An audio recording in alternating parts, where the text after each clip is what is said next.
Eamonn Holmes says, "It makes me cry even thinking about it," as he shares personal insight.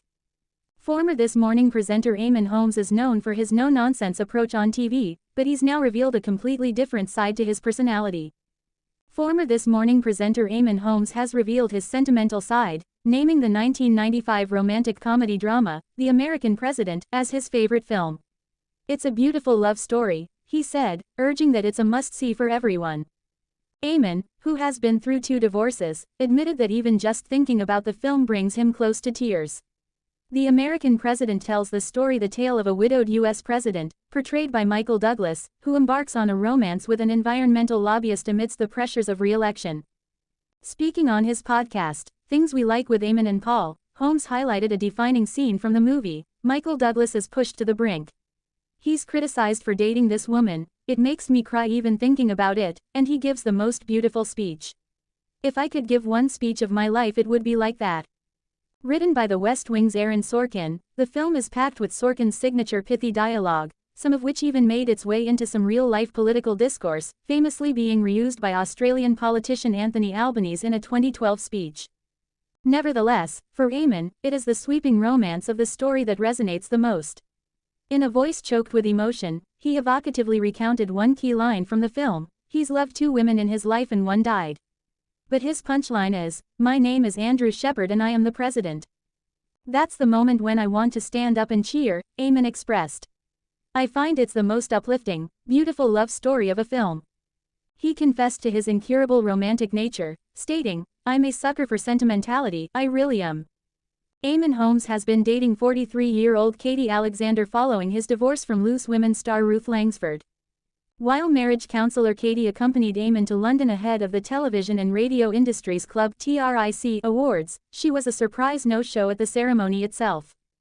Katie explained her decision not to attend the event on social media: "Was going to the TRIC Awards, but I'd rather protect my mental health and inner peace than be subjected to more online hate from people who don't know me." At the ceremony, there was certainly a degree of disapproval from the audience as Eamonn, who is 65 and presently using a wheelchair due to a dislocated pelvis, used a ramp to get on stage to receive an honor for the GB News breakfast team. An insider described the crowd's reaction to the Daily Mail: "After it was announced that GB News breakfast had won, there were a few boos around the room." Due to his wheelchair, Eamonn needed a ramp to get up on the stage. He gave a profound tribute to Charlie Peters for winning news presenter after his significant work uncovering grooming gangs in the UK. It was quite a poignant moment as Eamonn honored another journalist, though there appeared to be a disagreement from someone within the attendees. Eamonn Holmes fights back tears as he admits, "It makes me cry even thinking about it." 65-year-old GB News presenter Eamonn Holmes has named the one romantic movie that makes him cry every time, as he says the lead character gave a speech he wishes he could have made himself. Former This Morning host Eamonn Holmes has revealed an unexpectedly sentimental side as he opened up about his favorite film, the 1995 romantic comedy drama, The American President. "It's a beautiful love story," Eamonn says, adding that everyone should see it. Twice divorced Eamonn confessed that even thinking about the movie makes him weepy. The film follows the story of a widowed U.S. president, played by Michael Douglas, falling in love with a controversial environmental lobbyist, while he's also fighting a fierce re-election campaign. On his Things We Like with Eamonn and Paul podcast, Eamonn described a pivotal moment in the film, saying, "Michael Douglas is pushed to the brink. He's criticized for dating this woman, 'It makes me cry even thinking about it,' and he gives the most beautiful speech. 'If I could give one speech of my life, it would be like that.'" The film, written by West Wing creator Aaron Sorkin, certainly has more than its fair share of memorable lines. Australian politician Anthony Albanese, who went on to be the country's prime minister, even memorably used several lines from the script in a 2012 speech. But it's the film's sweeping romance, rather than its political punch, that captivated Eamonn's attention. In a voice choked with emotion, the former This Morning presenter tearfully recalled, "He's loved 2 women in his life and one died. But his punchline is, 'My name is Andrew Shepherd and I am the president.' That's the moment when I want to stand up and cheer," Eamonn said. "I find it's the most uplifting, beautiful love story of a film." Confessing to being an incurable romantic, he added, "I'm a sucker for sentimentality, I really am." The GB News presenter is currently dating 43-year-old Katie Alexander, but she was a surprise no-show at the Television and Radio Industries Club (TRIC) Awards last week. Eamonn got into a relationship with Katie following his split from ex-wife and Loose Women panelist Ruth Langsford. Explaining her absence, she wrote on Instagram, "Was going to the Trick Awards, but I'd rather protect my mental health and inner peace than be subjected to more online hate from people who don't know me."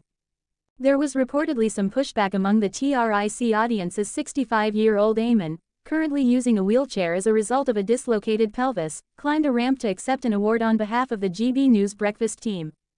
According to a source quoted by the Daily Mail, after it was announced that GB News breakfast had won, there were a few boos around the room. Due to his wheelchair, Eamonn needed a ramp to get up on the stage. He gave a moving speech about the work of colleague Charlie Peters, who had earlier won News Presenter for his work on exposing grooming gangs in Britain. It was a nice moment seeing Eamonn pay tribute to a fellow news presenter, but it seems someone in the audience didn't agree. BBC, Kneecap's Glastonbury set will not be live streamed but could go on demand. It is understood the BBC needs to consider the performance before making a final decision. Kneecap's performance at Glastonbury Festival will not be live streamed but is likely to be made available on demand, the BBC has said. A number of politicians have called for the Irish rap trio to be removed from the lineup, and Prime Minister Sir Keir Starmer said their performance would not be appropriate after one of the members was charged with a terror offence. A BBC spokesperson said, "As the broadcast partner, the BBC is bringing audiences extensive music coverage from Glastonbury, with artists booked by the festival organisers. While the BBC doesn't ban artists, our plans ensure that our programming meets our editorial guidelines. We don't always live stream every act from the main stages and look to make an on-demand version of Kneecap's performance available on our digital platforms, alongside more than 90 other sets. It is understood the BBC needs to consider the performance before making a final decision." The band said on Instagram, "The propaganda wing of the regime has just contacted us. They will put our set from Glastonbury today on the iPlayer later this evening for your viewing pleasure." Liam Oghechani, 27, was charged with allegedly displaying a flag in support of proscribed terrorist organization Hezbollah, while saying, "Up Hamas, up Hezbollah," at a gig in November last year. On June 18 the rapper, who performs under the stage name Mo Chara, was cheered by hundreds of supporters as he arrived with bandmates Naos O'Carrylane and JJO Docherty at Westminster Magistrates Court in free Mo Chara t-shirts. He was released on unconditional bail until the next hearing at the same court on August 20. Conservative Party leader Kemi Badenoch said she thinks the BBC should not be showing the group's set. In an X post from last Saturday, she said, "The BBC should not be showing Kneecap propaganda." One Kneecap band member is currently on bail, charged under the Terrorism Act. As a publicly funded platform, the BBC should not be rewarding extremism. Ahead of the group's set, an Avon and Somerset police spokesperson told the PA news agency, "Ticket holders can once again expect to see uniformed officers on site at Glastonbury Festival 24/7 throughout the festival as part of our extensive policing operation, ensuring it is safe for everyone attending, as well as those who live nearby."